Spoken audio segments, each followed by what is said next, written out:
राधे राधे दोस्तों, हिंदू धर्म से जुड़े पौराणिक इतिहास पर नजर डालें तो कई कहानियां ऐसी सुनने को मिल जाएंगी जिनसे अभी तक आमजन वाकिफ नहीं है। विस्तृत इतिहास होने की वजह से कुछ घटनाएं छूट जाती है तो कुछ नजरअंदाज कर दी जाती है। इन्हीं कहानियों में से एक है सृष्टि के रचयिता ब्रह्मा का अपनी ही बेटी के साथ विवाह करने की घटना। यह बात तो हम सभी जानते हैं कि त्रिदेव के हाथों में ही सृष्टि की बागडोर समाहित है। ब्रह्मा के पास सृष्टि की रचना का दायित्व है तो विष्णु के पास संरक्षण का, वहीं देवों के देव कहे जाने वाले महादेव शिव को विनाश का जिम्मा सौंपा गया है। इसी विनाश के बाद फिर से शुरू होता है सृजन का चक्र। ब्रह्मा का अपनी ही बेटी के साथ विवाह करने की इस घटना का उल्लेख सरस्वती पुराण में मिलता है। सरस्वती पुराण के अनुसार सृष्टि की रचना करते समय ब्रह्मा ने सीधे अपने वीर्य से सरस्वती को जन्म दिया था।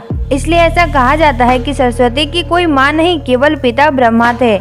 सरस्वती को विद्या की देवी कहा जाता है, लेकिन विद्या की यह देवी बेहद खूबसूरत और आकर्षक थी कि स्वयं ब्रह्मा भी सरस्वती के आकर्षण से खुद को बचाकर नहीं रख पाए और उन्हें अपनी अर्धांगिनी बनाने पर विचार करने लगे। सरस्वती ने अपने पिता की इस मनोभावना को भांपकर उनसे बचने के लिए चारों दिशाओं में छिपने का प्रयास किया, लेकिन उनका यह प्रयास भी बेकार साबित हुआ। ब्रह्मा की दृष्टि से बचने के लिए सरस्वती चारों दिशाओं में छिपती रही, लेकिन वह उनसे नहीं बच पाई। इसलिए सरस्वती आकाश में जाकर छिप गई, लेकिन अपने 5वें सिर से ब्रह्मा ने उन्हें आकाश में भी खोज निकाला और उन्हें सृष्टि की रचना में सहयोग करने का निवेदन किया।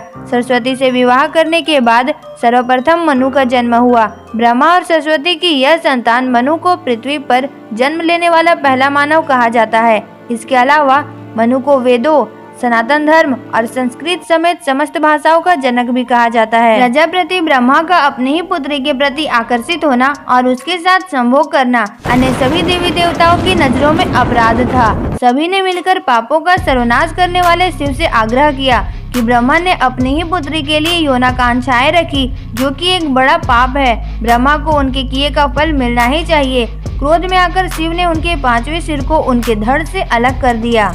शिव पुराण के अनुसार ब्रह्मा के सर्वप्रथम 5 सिर थे, लेकिन जब अपने 5वें मुख से उन्होंने सरस्वती, जो कि उनकी पुत्री थी, को उनके साथ संभोग करने के लिए कहा तो क्रोध में आकर सरस्वती ने उनसे कहा कि तुम्हारा यह मुंह हमेशा अपवित्र बातें ही करता है, जिसकी वजह से आप भी विपरीत ही सोचते हो। इसी घटना के बाद एक बार भगवान शिव अपनी अर्धांगिनी पार्वती को ढूंढते हुए ब्रह्मा जी के पास पहुँचे तो 5वें सिर को छोड़कर उनके अन्य सभी मुखों ने उनका अभिवादन किया, जबकि 5वें मुख ने अमंगल आवाजें निकालनी शुरू कर दी।